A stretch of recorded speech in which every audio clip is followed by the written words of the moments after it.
C'est une des montres les plus reconnaissables de l'extérieur, mais aussi de l'intérieur. Et pour autant, c'est une série limitée que quasiment personne n'a jamais vue. 1500 exemplaires, pas plus. Alors, vous avez deviné ou pas? Eh oui, peut-être que vous avez deviné, mais moi je vais vous dire de quoi il s'agit. On accueille Bruno avec une Panerai Luminor chronographe motorisée par le célèbre El Primero. C'est parti dans un nouveau Duel Time.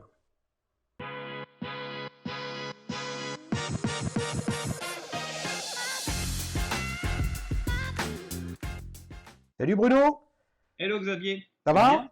Ça va, écoute, très bien. Est-ce que tu partages avec moi cette petite intro, reconnaissable entre toutes à l'intérieur et à l'extérieur, mais en fait pas grand monde en a jamais vu, on se demande même si elle a existé cette montre. Ah oui, je te confirme, hein. Effectivement, j'ai mis un certain temps déjà à la trouver. Il m'est même arrivé d'aller en boutique et on m'a dit, mais mon brave monsieur, elle n'existe pas, votre montre. Ah ouais. Et je croyais que c'était la fameuse Kaiser Soze Patek Philippe Nautilus dont tout le monde parle, que pas grand monde a réellement vu dans la vraie vie. Et non, c'est une Panerai chronographe Luminor dont tu vas nous parler. Alors raconte-nous un petit peu cette montre et ton histoire avec. Alors, mon histoire, elle commence dans une petite boutique tout près de chez moi, à Strasbourg, où je la vois en boutique, justement, et elle était en révision, me semble-t-il. Et là, un coup de cœur. Là, voilà, ça s'explique pas. Et là, le vendeur, le réparateur me dit, mais mon brave monsieur, ça va être la seule que vous allez voir de votre vie. Évidemment, évidemment, tu te doutes bien que, ah bah non, c'est ce qu'il ne fallait pas dire. J'ai mis concrètement 1 an et demi Ouais, à en retrouver une. ouais. Ah donc tu l'as Et pas pris alors? ah non, non, non, elle était en révision. Ah, Elle ok, était en révision. ok, Donc, pardon. non, elle était pas à vendre. Non, non, elle était absolument pas à vendre. Et donc, oui, ça a été une quête oui, ouais, qui a duré un petit moment. Et comme je te l'ai dit précédemment, je suis allé dans la boutique Panerai tout près de chez moi. Et le vendeur était très sympathique, hein. Il m'a mis la main sur l'épaule en me disant, mais mon brave monsieur, votre montre n'existe pas. Je dis, non, mais quand même, je l'ai vu, je suis pas totalement fou. Donc, je me suis un peu documenté, un peu renseigné. Et j'ai mis effectivement, mais via Le Bon Coin. Des fois, on fait quand même des affaires. Il y a de ça maintenant 6 ans. Ouais, Il me semble que c'était un commentateur sportif d'Eurosport qui la vendait. ouais. Donc on s'est donné rendez-vous à Paris, dans une boutique Panerai, et on a fait le deal. C'est marrant. Et à l'époque, tu étais dans l'Est de la France, là tu as dit que tu es de Strasbourg, tu étais de Ah Strasbourg oui, à alors, l'époque? oui, alors j'ai pris le TGV pour aller la chercher. Oui, oui, évidemment, oui, oui. Waouh. Et le gars t'a donné rendez-vous dans la boutique Panerai. Exactement, oui.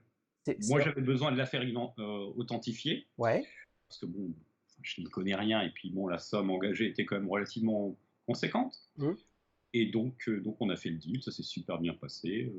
Bon. Ceci dit, la personne, le vendeur, lui, n'a pas pu venir, c'est son épouse qui est venue, pour tout te dire. d'accord, ok, ok. Et comment s'est passé le process d'authentification dans le point de vente Panerai? Parce que c'est un sujet, je vais pas dire sujet à controverse, mais c'est compliqué. D'abord, c'est compliqué. Mhm. Deuxièmement, ça engage sous une certaine forme la responsabilité de celui qui dit bah oui, elle est authentique, tu vois. Donc comment ça s'est fait? Alors, il a bien précisé que ça ne l'engageait pas, ça n'engageait pas la boutique. Ouais, Mais bon, il est allé sur une base de données, il a ausculté et il m'a dit effectivement, pour moi, c'est une vraie. d'accord, ok. Bon, évidemment, je set complet, les documents, on a pu tout mettre en équation, tout comparer, forcément. Donc, mais bon, tu sais combien c'est anxiogène. Oui, bien sûr, bien sûr. Combien, à l'époque, combien ça coûtait une Panerai chrono El Primero comme ça? À l'époque, enfin, Quand, lorsqu'elle a été vendue ou lorsque moi je l'ai achetée? quand toi tu l'as acheté? Écoute, moi je l'ai payé 5 800 €. 5800. Ouais, Ouais. ouais. Elle est vraiment très très originale, les amis. Je pense que je me suis déjà librement exprimé sur Panerai et ce style un petit peu sportif, bestial. Bon, ça, c'est très sympa, mais c'est pas forcément ma came personnelle. Mais ça, on s'en fout, les amis. Chacun voit midi à sa porte. Là, le sujet, c'est Bruno et sa montre. Mais justement, parce que moi, c'est moins mon ADN personnel, j'ai quand même envie de te dire, Bruno, c'est que là, on a, si je ne me trompe pas, une Luminor en 40 mm. Exact. Donc, c'est une petite Luminor, toute petite même.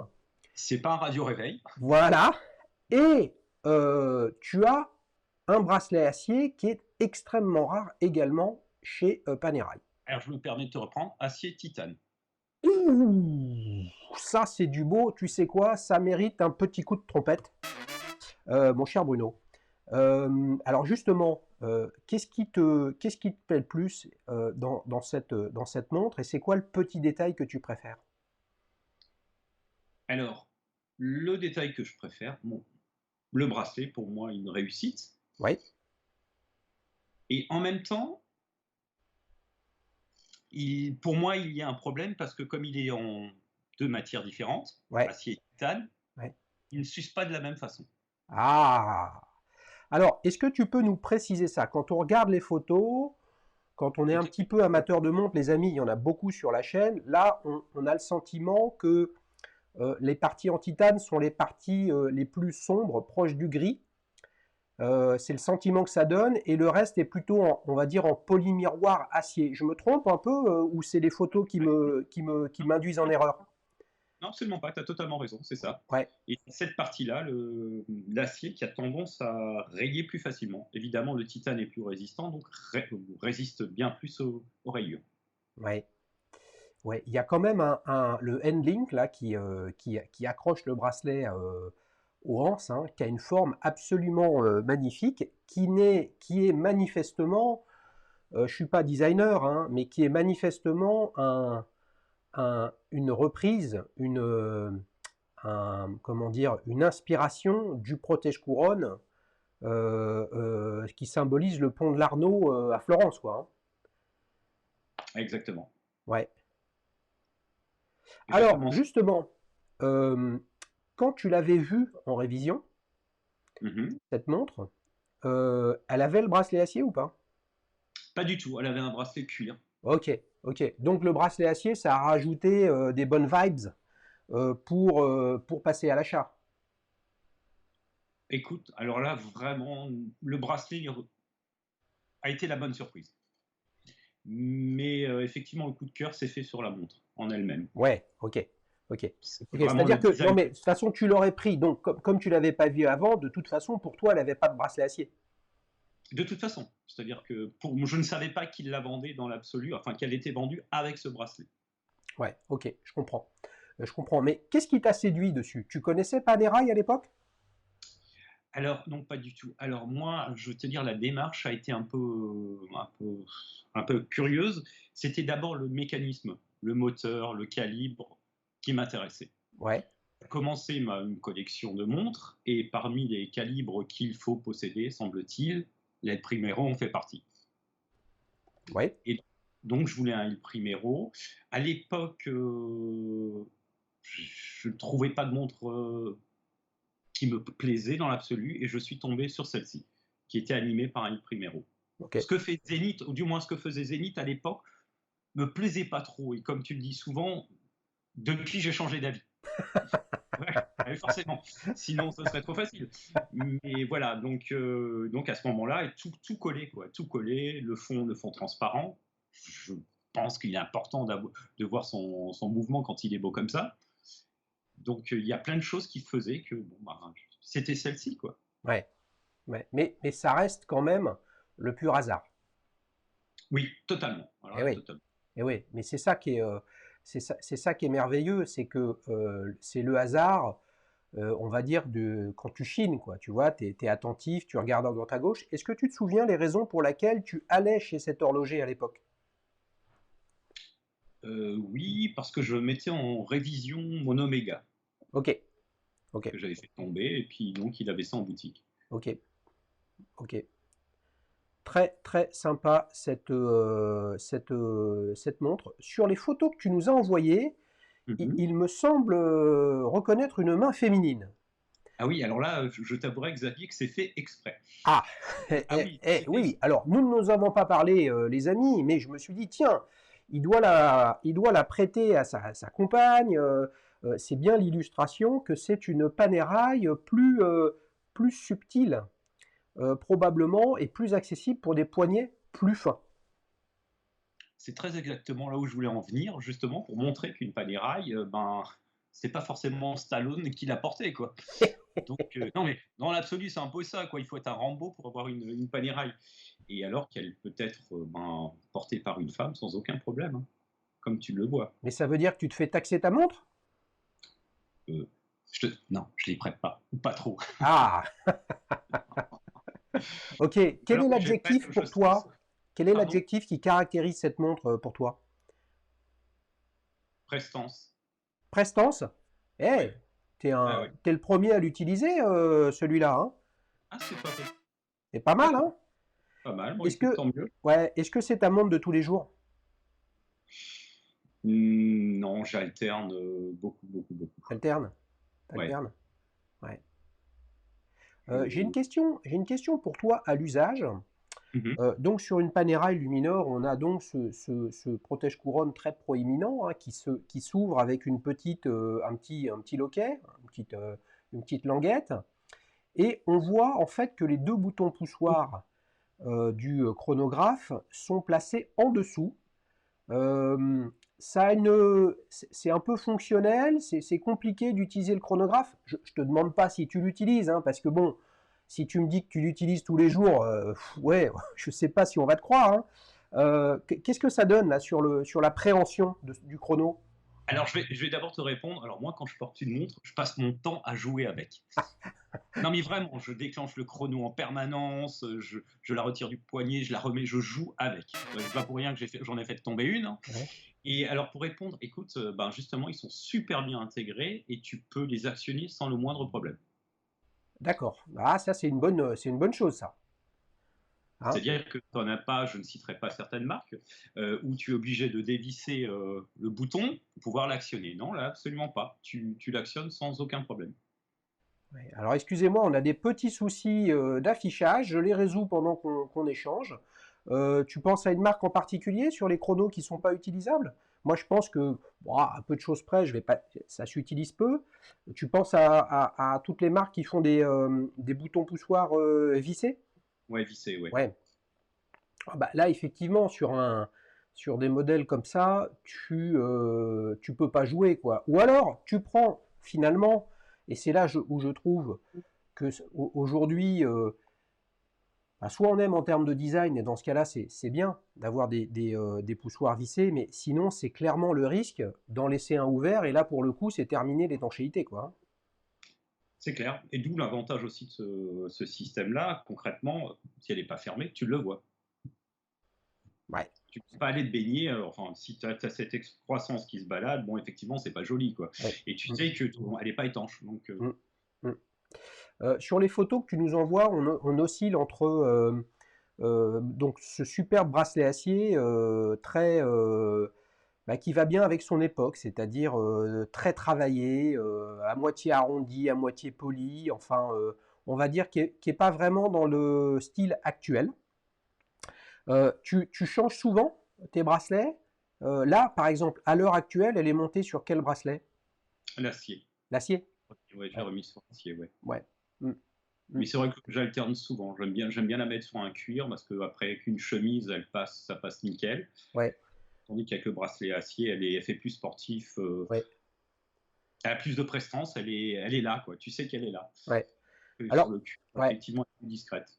Ton histoire est marrante et en plus, il y a une fenêtre temporelle qui est sympa.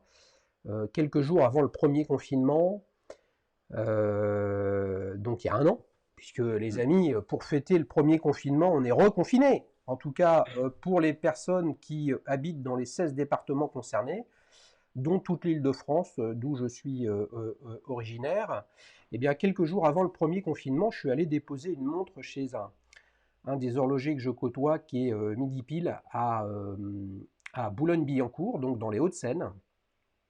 Et figure-toi qu'en déposant cette montre, je discute un peu avec l'horloger qui est à son atelier, et là je vois une Panerai démontée, tout, je vois le cadran, je vois un chrono, je comprends pas bien ce qui se passe, et là il me dit ouais, c'est une Panerai chrono avec calibre El Primero. Et c'est comme ça, c'est marrant, hein, c'est comme Mhm. ça que j'ai découvert l'existence de ce modèle. Je savais qu'il y avait d'autres marques qui avait intégré du El Primero. Bien évidemment, la plus connue, c'est Rolex dans sa Daytona, mais en fait, il y en a quasiment une vingtaine qui en ont fait un peu dans tous les sens.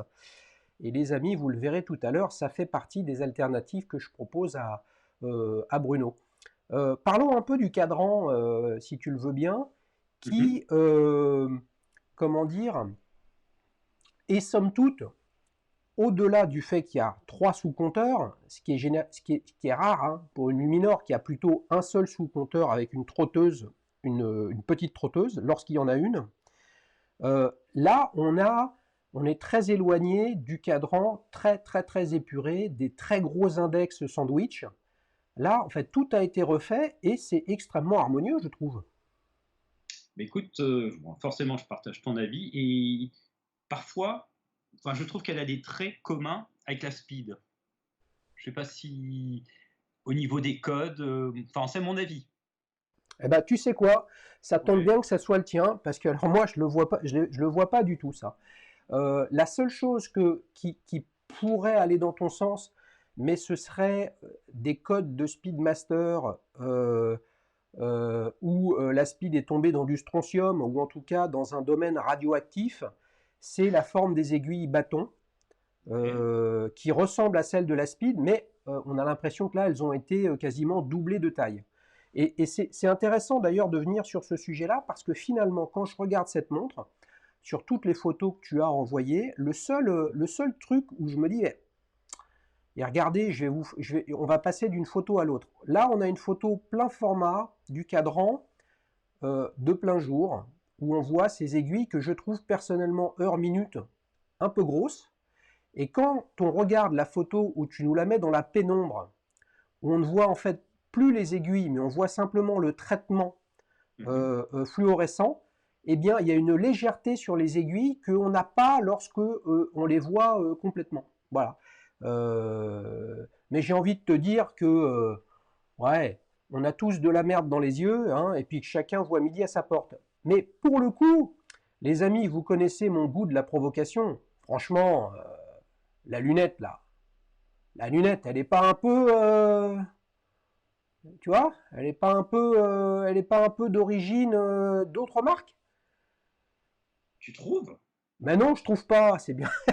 Dire, voilà, tu vas fort, non? Eh non, je trouve pas. C'est pour ça que je me permets de revenir sur le sujet des ressemblances et des comparaisons dans les montres qui me fait juste marrer, quoi. Donc c'est ça qui est drôle, c'est que toi tu y vois un peu de speed, moi pas du tout.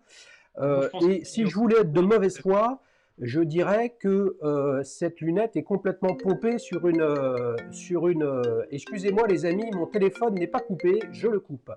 Voilà. Je dirais que la lunette est pompée sur une Daytona 16520 ou 116520, quoi. Joker. Ah les amis, on se régale, vous voyez, il n'a pas envie de tomber dans le piège de la mauvaise foi que je lui tends. Bravo Bruno. Ça me permet de passer à la deuxième partie de cette émission. Vous le savez, l'idée c'est de découvrir des modèles, c'est d'avoir des points de vue, c'est de pouvoir les noter, c'est de pouvoir les comparer en termes d'émotion. Hein, là, je vais montrer 4 photos de montres à Bruno. Il y a une seule photo, elle est plein format, on ne voit pas la carrure, on ne voit pas le dos, voilà, le sujet c'est le design, et tu es d'accord Bruno, quand tu l'as vu cette Panerai, tu as eu un coup de foudre sur le design et sur le look, tu vois, tu ne savais pas qu'il y avait du El Primero dedans, tu n'en savais rien, et bien c'est ça. Là je vais t'envoyer 4 alternatives à cette Panerai chronographe El Primero. Et les amis, une fois n'est pas coutume, je vais envoyer à Bruno 4 autres chronographes équipés du calibre El Primero. Donc toi, il faudra que tu votes pour ta préférée en les notant de 0 à 10. Et vous les amis, vous faites pareil. Une fois que vous avez regardé toute cette vidéo, vous pourrez voter dans l'onglet communauté de la chaîne pour exprimer avec votre vote et un commentaire si vous le voulez, dans la vidéo ou dans le sondage, pour dire pourquoi vous préférez l'une des 4 montres que j'ai présentées ou celle de Bruno, sachant que toi, Bruno, tu n'as pas le droit de voter pour la tienne, sinon tu le ferais. Tu vois, hein? Ben, on peut être 11 sur 10. Alors je vote. Allez, je t'envoie un dernier petit coup de trompette avant qu'on enchaîne à la suite. Les amis, bien évidemment, je vous invite à vous abonner à la chaîne si ce n'est pas déjà fait et à mettre un petit like et un petit commentaire. Ça m'embête un peu de parler de ça, etc. Parce que vous faites ce que vous voulez au final, si vous n'avez pas envie de le faire. Mais c'est vrai que il faut aider la chaîne à faire que YouTube comprenne que les vrais avis, la vraie vie, les vrais clients, les vrais essais, les vraies notes, c'est sur Daddy que ça se passe et c'est pas des professionnels, des agences de pub qui sont cachés derrière des sites ou des youtubeurs qui font la loi du marché. Le vrai ambassadeur de cette montre, c'est Bruno. Alors, est-ce que tu es prêt pour la première alternative? Allez, on y va. Alors, la première alternative, Bruno, elle est extrêmement simple parce que c'est une zénith. C'est une zénith Rainbow chronographe. Bon, moi, je suis in love avec cette montre, les amis. Je vous l'ai déjà dit dans le programme sur la nouvelle Zénith Chronomaster Sport. Donc, je te laisse t'exprimer, Bruno. Et alors, je t'avouerai très sincèrement, lorsque tu me l'as envoyé, j'ai Ouais. cru voir d'abord une Rolex. Eh ben oui. Aucun tacle. Mais franchement, d'abord, je me suis dit, tiens, c'est une Rolex. Ah ben non, c'est pas une Rolex. Alors, elle a tous les codes, pour moi, d'une Rolex. Je suis encore désolé. J'adore cette marque. Depuis peu, je précise. Le format est sympa. Bon, forcément, il y a une Primero, donc j'adhère. Écoute, elle est bien. Ça, sans l'ombre d'un doute. Encore une fois, elle a tous les codes. Et je la trouve un peu fade. Ouais. Bah, tu Pour sais, moi, là, tu as que cette photo-là. Hein. C'est une ouais. photo que j'ai utilisée dans cette vidéo sur la Zénith, Chronomaster Sport. Moi, c'est une montre que j'ai rêvé d'avoir. Donc, quand je vois ça, moi, je vois une Zénith El Primero. Là où toi, tu y vois une Rolex. Et si tu regardes la forme du boîtier, si tu regardes le bracelet, si tu regardes en fait les index, le cadran, la date, le truc, le machin, finalement, tu te rends compte que ce qui la rapproche, et c'est vrai, très rapidement, d'une 16520, et bien en fait, c'est la couronne, le protège-couronne, les boutons poussoirs vissés, la lunette. Mais tu verras peut-être tout à l'heure, si je te sors une 16520, en fait, qu'il y a beaucoup, beaucoup de différences. Mais si elle ressemble à une Daytona que tu aimes, ça veut dire que tu vas lui mettre une super note à cette Zénith. Allez, je vais lui mettre un 8. Attends, tu fais pas ça pour me faire plaisir, Bruno. Non, moi je suis amoureux de toutes les montres de toute façon. Donc, ouais. Ok, donc un 8 sur 10 pour cette belle Zénith Rainbow El Primero. T'es prêt pour le deuxième alternative? Allez, on y va. Donc là, je t'ai mis une montre tout or, une absolument magnifique et belle 1911 chronographe. Honnêtement, je ne suis pas sûr que les amis abonnés de la chaîne soient d'accord sur mon adjectif magnifique, mais elle est magnifique. Qu'en penses-tu? Elle pique aux yeux. Ouf, elle fait mal. Alors, elle a un design un peu rétro, effectivement, qui lui colle bien. Bon, les chiffres romains, excuse-moi, mais bon, je suis pas fan. Ah Pas non, du mais tout. alors, s'il y a bien quelqu'un auprès de qui il ne faut pas s'excuser de ne Ouais. pas aimer les chiffres romains, c'est moi. Mais les amis, là, je ne fais pas mon coming out des chiffres romains. C'est juste que sur cette montre-là, en fait, c'est tout juste si je les ai vus, quoi. C'est tout juste si je les vois. Tu vois? Écoute, je ne saurais pas, mais encore une fois, on parle de, j'ai presque envie de dire, de sentiments, de sensations. Alors tu me diras, c'est qu'une photo. Je suis pas ultra fan, mais vraiment pas. Mais Plus je la vois, qu'est-ce qui te déplaît?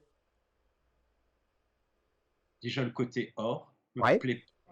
Elle Ouais, existe tout en acier, hein. ouais, ouais, ouais. Mais je voulais te Ouais, il y mettre a trop le d'or. modèle en or par rapport au côté Ouais, féminin des photos que tu nous avais envoyées. Tu vois, parce que sinon, Bruno, on va faire un truc très simple. Les amis, dites-moi si vous êtes d'accord. On va demander à la compagne de Bruno de venir voter et je suis sûr que celle-là elle va mettre une bonne note. écoute, on lui posera la question, avec grand plaisir. Mais même elle, j'ai bien peur qu'elle adhère pas. En plus, 42. Est-ce que tu as un petit souci avec la marque Ebel? Absolument pas. Absolument pas. Ok. Absolument. Non, non, mais alors vraiment, j'adore, et encore je te le redis, j'adore toutes les montres, toutes les marques. Moi, c'est vraiment une sensation, un design. Il faut que le design me parle avant tout. Hum. Et là, alors ça s'explique pas. Les boutons de poussoir me conviennent pas. La couronne est jolie et bien travaillée, mais ouais, je suis pas super fan. Bon. Donc, je sens la mauvaise note arriver, les amis. Combien tu vas lui mettre à cet Ebel? Allez, 6, 6 6 et sur demi. 10. Bon, on a Allez, quand même 6 et quelqu'un. demi, 6 et demi, Ouais, 6 et 6 et demi. demi, Ouais. 6 et demi, ça marche. Troisième alternative, là je te présente une Rolex Daytona 16520, donc la référence qui intègre le calibre El Primero qui a été modifié avec la fréquence a été baissée et on voit bien qu'il n'y a pas de date. Alors, qu'est-ce que tu penses de celle-ci? Alors, si on parle purement de la montre, très belle. Voilà, le design est top. Bon, ça correspond au code où on est tous familiers. Je pense qu'on a été, nos cerveaux ont été lobotisés pour beaucoup d'entre nous, où effectivement, tu vois ça, tu sais instantanément ce que c'est. Ça correspond au code esthétique auquel on adhère tous. Donc, j'aime beaucoup. Je suis moins fan de ce qu'elle dégage. Tu parles de quoi? Ouais, de ce qu'elle dégage pour les autres ou de ce qu'elle Ouais, dégage pour toi? comme moi, tu aimes les montres, tu ne peux que l'aimer. Ça, c'est une évidence. Mais je ne sais pas si ça peut être le sujet, mais te balader avec ça au poignet, comme par exemple moi avec ma Panerai non-stop, je pense que ça pose un problème. Ça Tu, me posera un problème. problème problème d'image personnelle et de messages que Clairement, tu véhicules ou problème de sécurité? les deux. Les deux? Les deux, oui. Clairement les deux. Parce que moi, les montres, voilà, je fais pas attention quand je porte une montre. Le matin, je décide, je mets cette montre, cette montre. Je vais pas me poser la question, bah, si je vais en ville, en polo, est-ce que je vais me faire arracher le bras parce on veut me la prendre? Ouais. Hmm. Ok. Mais hormis ça, bon, forcément, elle est belle. Elle est belle. Mais encore une fois, moi, ce qui me dérange, c'est ce qu'elle véhicule. Ouais. Ouais, mais c'est ce qu'elle véhicule. Là, tu parles de cette Daytona en particulier ou tu parles de Rolex en général? De certains modèles de chez Rolex. Ouais. Pas tous. Ouais. Ceux qu'on identifie clairement. Ouais. Mais moi, Oui. je suis pas sûr de. Enfin, je suis pas sûr. Évidemment, c'est un problème, hein, la sécurité, le vol des montres, etc. C'est un problème qui est vraiment extrêmement compliqué. Mais je suis pas sûr que celle-ci soit la Rolex la plus reconnaissable, tu vois. Alors, je parle, tout dépend de qui. Non mais, enfin, tout dépend de qui on parle. Mhm. Si on parle de personnes mal attentionnées, oui. Si tu prends une personne lambda qui a ne serait-ce qu'un peu d'intérêt pour une montre, mais sans plus, donc il y en a quand même des millions. Je rappelle les amis qu'en France, chaque année, il se vend 12 millions de montres.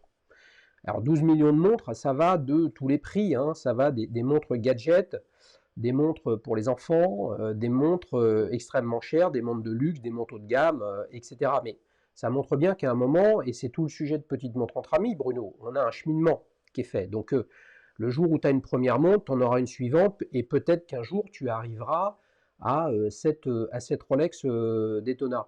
Mais si tu interroges un panel de tous ces gens-là, je pense que le fait qu'il n'y ait pas de cyclope, le fait que ce soit un chrono, à mon avis, la rend moins reconnaissable, mais ce n'est que mon avis, hein, moins reconnaissable que d'autres Rolex. Tu as peut-être raison. Bon, en tout cas, enfin, je suis forcément pas la bonne personne. Moi, je vois une Daito instantanément et enfin, c'est une réussite, hein. Ça, il n'y a pas de sujet là-dessus. Non, non, mais c'est une réussite esthétique. On sait tous ce que c'est. Donc là, il n'y a pas de sujet. Donc, non, elle est très belle. Alors, Très belle. combien tu vas lui mettre à celle-ci, Bruno? je sais pas quelle est la suivante. Bon, allez, 8,5. 8,5 sur 10. Donc, tu es quand même tenté de garder un peu de place. Hein. Ouais, Alors, quand on même. enchaîne sur la quatrième. Les amis, faites-moi plaisir. Avant que j'enchaîne sur la quatrième, faites-moi plaisir. Avec, je ne sais pas à combien d'épisodes, Franck, nous sommes de Duel Time, pas loin d'une cinquantaine, si ce n'est plus. Et je me rends compte que, en fait, les votes, souvent, sont pilotés par les marques. Pas par les marques d'un point de vue marketing, mais en fait, les gens, les abonnés, les amis, si vous n'êtes pas abonné, c'est le moment, vous votez par rapport à la marque. S'il vous plaît, ne votez pas par rapport à la marque. Votez simplement en considérant que chacune des 5 montres, vous ne les avez pas, peu importe la marque, qu'est-ce qu'elle vous véhicule en termes de design. Parce que ce que je sais, c'est que dès que je fais un sondage où il y a une Rolex dedans, il y a quasiment tous les votes qui vont dessus. Et je ne suis pas sûr que ce soit réellement une affaire de design, mais plus de ce sont des montres demandées, puis il n'y a pas de stock, et puis il y a des listes d'attente, et puis elles sont chères, puis elles sont bien, ce qui est vrai. Voilà, c'est le superlatif à tous les niveaux Rolex, mais le sujet de cette émission, c'est de découvrir des choses, c'est de s'ouvrir l'esprit, et c'est de sortir de la matrice dans laquelle les marques cherchent à nous faire rentrer pour nous rendre prisonniers de notre libre arbitre, tu vois, pour aimer une montre. Sinon, Bruno, tu es d'accord avec moi, jamais tu l'aurais acheté ta Panerai. Tu vois, et c'est ça, c'est que comment Comment s'ouvrir, tu veux hein, en venir où? Enfin là, je ne vois pas. Pourquoi tu me dis que je ne l'aurais jamais acheté? et Parce que c'était une Panerai que je l'ai acheté, tu veux dire? non, c'est que c'est le hasard de la rencontre. Carrément, oui, d'accord. Et voilà, et donc, si, les amis, vous ne vous laissez pas porter par le hasard, porter par la curiosité, vous serez toujours enfermé dans le discours des marques.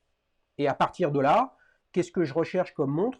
Vous cherchez les mêmes montres que tout le monde, c'est-à-dire celles qu'il n'y a pas sur le marché et qui est bien en fait un drame pour les amateurs de montres. Tu veux t'acheter une Rolex aujourd'hui, neuve, tu peux pas, à peu de choses près.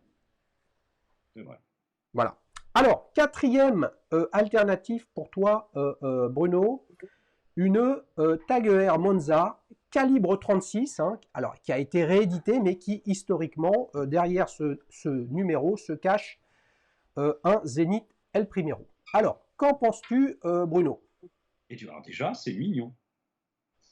J'aime beaucoup le boîtier, j'adore la forme de la montre dans l'intégralité.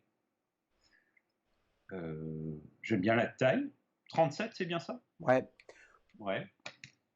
C'est une montre qui est passée dans Petite Montre entre amis, hein, Ouais, j'ai loupé. en cadran blanc, mais Ouais. pas avec... et d'ailleurs, je me demande, les amis, si je ne me suis pas trompé d'image. Parce que là, la date est à 6 heures. Je ne suis pas sûr que ce soit la version avec le calibre El Primero, mais c'est pas grave, en termes de design, c'est la même, avec Mhm. les aiguilles cathédrales et les deux sous-compteurs plus ou moins carrés avec le sous-compteur rond à 6 heures. Comment tu la trouves? J'aime assez. Ouais, J'aime assez, oui. Voilà, le design, les boutons poussoirs sont sympas, la couronne est sympa. Les chiffres sont lisibles, parce qu'accessoirement, pour moi, c'est important, ça. ouais, Parce que je lis l'heure sur ma montre, moi, bizarrement. J'aime beaucoup, vraiment. ouais. C'est un Vraiment. modèle que tu connaissais pas du tout, la Monza? Absolument pas, absolument pas. C'est la première fois que je la vois. Je l'ai loupé sur ta chaîne. Ouais. J'aime assez. Je t'invite à jeter un œil à cet épisode de Petite Montre entre amis, justement avec cette Monza, qui avait été d'ailleurs achetée aux enchères au crédit municipal par son futur propriétaire. Et puis Monza, c'est une collection qui est plus à l'heure actuelle au catalogue de Tag Heuer, mais qui en fait qui est un modèle historique de la marque. Et si vous êtes intéressé, Bruno, si tu es intéressé par l'histoire de Tag Heuer et de Heuer précédemment, il y a un site internet qui s'appelle calibre11.com Mhm. qui est absolument merveilleux, extrêmement bien documenté, beaucoup de belles images et surtout une liste assez précise de tous les chronographes de montres-bracelets qu'a pu faire Heuer. Et en fait, il y a toute une série de chronos avec les noms de circuits automobiles. Monza en fait partie. Il y a Silverstone qui est peu connu aussi. Tu as Jarama.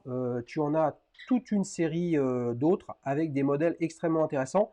Et tu sais bien que je suis un grand fan de la ER Daytona, qui a un look très très 70s ovoïde avec un bracelet intégré. Calibre11.com, Bruno, les amis, si vous voulez y aller, c'est très sympa. Combien tu lui mets de 0 à 10 à celle-ci, Bruno? Écoute, je pense que je vais lui mettre un bon 9. Un bon 9? Ah oui, elle les mérite. Alors, si on récapitule, les chers amis, là, Bruno, on va récapituler ensemble. On a démarré avec la Zenith Rainbow El Primero, auquel tu as mis un 8 sur 10. C'est ça. C'est le moment de voter, les amis, vous l'avez compris, hein.